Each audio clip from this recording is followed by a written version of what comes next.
Hello, and welcome to this week's session of What's the Librarian Reading? This week I have a special guest with me. This is my daughter, and I will let her introduce herself. Hi, my name's Ella Briggs. I'm 16 years old and I'm a junior at the Portage High School. And yeah. So I brought Ella with me today to talk about Past Perfect Life by Elizabeth Eulberg. It is a young adult selection. And Ella, why do you like this book? Or tell me about this book. So it's about this girl named Allie Smith. She lives in this small town in the middle of Wisconsin. And she lives with her dad. It's just her and her dad. And then one day she finds out that her name isn't really Allie Smith. It's actually like Amanda. And she finds out like this whole big like thing. She's been missing for 15 years. And so she's just going through her like learning about her past and like seeing how like the past 15 years of her life have been like a lot. So she's 15 years old, living in Wisconsin. She's 17, I believe. And finds out that she is not who she thought she was. Yeah. Right.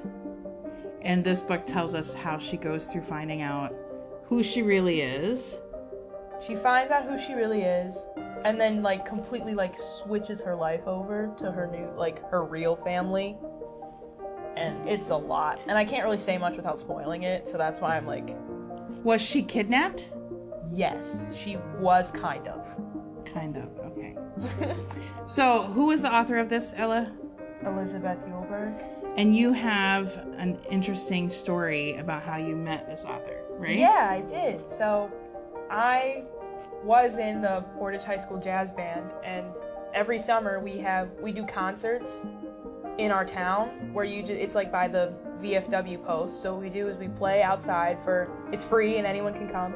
And I was playing in this concert, and then I also played taps with our local honor guard. And so one of the people that's on the honor guard is actually her father. And so he was like, "Oh, that's my daughter." And I was like, "Really? I love her book so much." So she was in town and she just came and she found me and was like, "Hello, are you Ella?" And I'm like, "Yeah." "Who are you?" And she's like, "I'm Elizabeth." I'm like, "Hi." And I kind of like freaked out. And then, yeah, it was nice. And this is the book that she gave you or signed for Yeah, you? this is a book. It was her newest book at the time. So here's her. She signed it. Where she had signed for Ella. Really cool. Elizabeth Eulberg is actually a local Wisconsin author. She's from Portage, Wisconsin. Currently, she does not live in Portage. I believe she is living in London right now, still writing new books. She writes both young adult and children's fiction. What are some other books of hers? You have a favorite book that she wrote. Yeah. So my favorite book of hers is Pride and Prejudice, and it's a Pride and Prejudice retelling.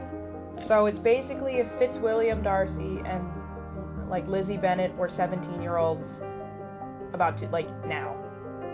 And so it just goes through, Lizzie goes to this all-girls school, and then Darcy goes to the boys' school.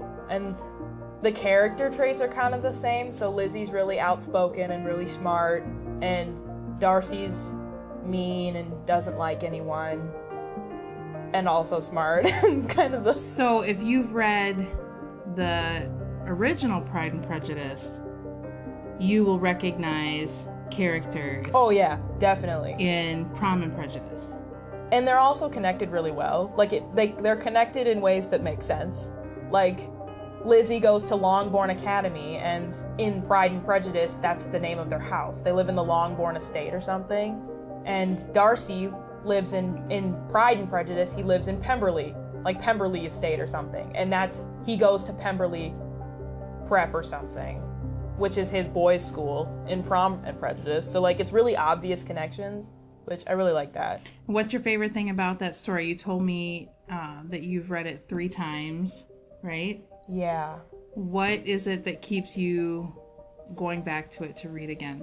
What do you like about it? What draws you into it? I guess it's just the story as a whole. Like, I just like... Because I read it the first time, and I was like, hey, this is pretty good. And And then I read it again because I was like intrigued by the story, because I really like Pride and Prejudice retellings, even though I don't like Pride and Prejudice, which is ironic, but I just really like the way the story plays out. So if someone were to be looking for something to read, what would make them want to read Past Perfect Life? Definitely the part where it's a kidnapping. Like, the whole book is like set around the fact that she was kidnapped, and I can't really say by who because that's like a really big part of the story. But like that's kind of the main thing, is she's just kind of going through this new life with her family that she doesn't even know, because she had been told like that her mom left. So that's what she's believed for like 15 years. So she's like a senior in high school, just doing her thing, and then she finds out that who she's with isn't even, like, her name isn't even a real name. And if someone were thinking about reading Pride and Prejudice, what is it about that book that would make them want to take it off the shelf? I would say maybe always read the inside cover. Pro tip, always read the inside cover, or the back if it's paperback. Because, like, the cover itself, it's frankly not that interesting. But I'm one of those people that, like, obviously you're gonna start by looking at the cover, but if you really want to look at the book, always check the inside, because that's where you can get the synopsis and really, like right here. Yeah, and that just tells you a little bit about the book. It'd be like looking it up online, which that's also a good idea, but frankly, I guess just read the inside and see if you would like the story. What are some other titles that Elizabeth Eulberg has written that you've read and enjoyed? So I've read her books, The Lonely Hearts Club. It's a series, I think, or a duology. It's The Lonely Hearts Club and then another one. And that's about this girl who really likes the Beatles, and so does her family. Her name's like Penny Lane or something. And she's just like she like had a crush on this guy that was not good. So then she kind of made this like, it's called the Lonely Hearts Club, and it's supposed to be empowering for young women who have like had bad relationships. But all it does is it just creates this giant rift in her high school because all the boys think it's like anti-men. So then it's kind of like seeing like how far like, and then it causes her to think back to like, is it really her, like, is it, she's not just like the victim. Like, it causes her to think about how like relationships are deeper than it's not just it's one person's fault and the other person's the victim, when problems are both sided. And I also read